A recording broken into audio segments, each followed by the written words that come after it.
Hola amigos, en el capítulo de hoy veremos cómo y para qué se utilizan las imprimaciones en nuestro hobby. ¡Adelante vídeo!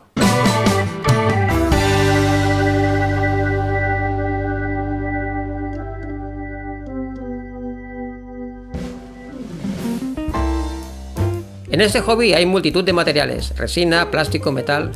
La mejor manera para poder pintarlos es tener una base a la que se agarre bien la pintura. Para ello existen las imprimaciones, ya sean industriales o específicas para modelismo. Por un lado tenemos las lacas acrílicas. Yo acostumbro a utilizar la imprimación de Mr. Surface de Gunze. Se puede encontrar en distintos acabados de finura en el grano. Como veis, para imprimir intento dar varias capas muy finas y evito descargar demasiada pintura de golpe.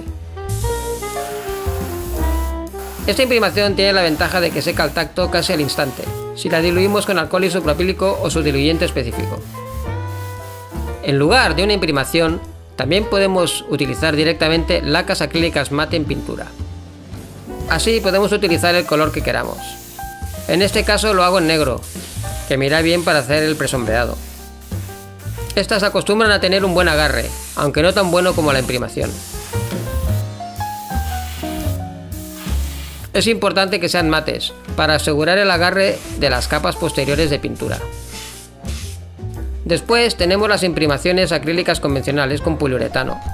En esta gama destaco las de Vallejo, ya que tienen una infinidad de colores.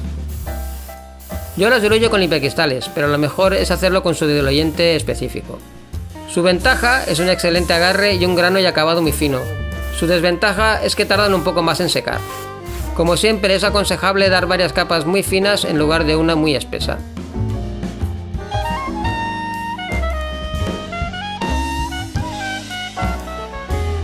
Y ahora un clásico, imprimar con masilla putty diluida en acetona. Es una de las técnicas más antiguas y es bastante útil en figuras de metal. Su principal ventaja es que incluso seca se puede diluir con acetona, lo que ayuda a rectificar posibles errores en la figura. Su principal desventaja es que su grano es un poco más grueso que el de las anteriores. Como veis, para aplicarla solo necesitamos un pincel de cerdas suaves al que no le tengamos demasiado cariño. La ventaja es que es muy económica y no necesitamos aerógrafo ni sprays. Estas son las imprimaciones más básicas, pero no son las únicas. A lo largo de la historia se han utilizado un montón de tipos diferentes. Yo os he dado algunos ejemplos que a mí me van bien, pero no significa que sean los mejores para vosotros. Debéis investigar y ver cuál es la que os conviene más. Espero haberos ayudado y no olvidéis suscribiros y darle a la campanita. ¡Hasta pronto!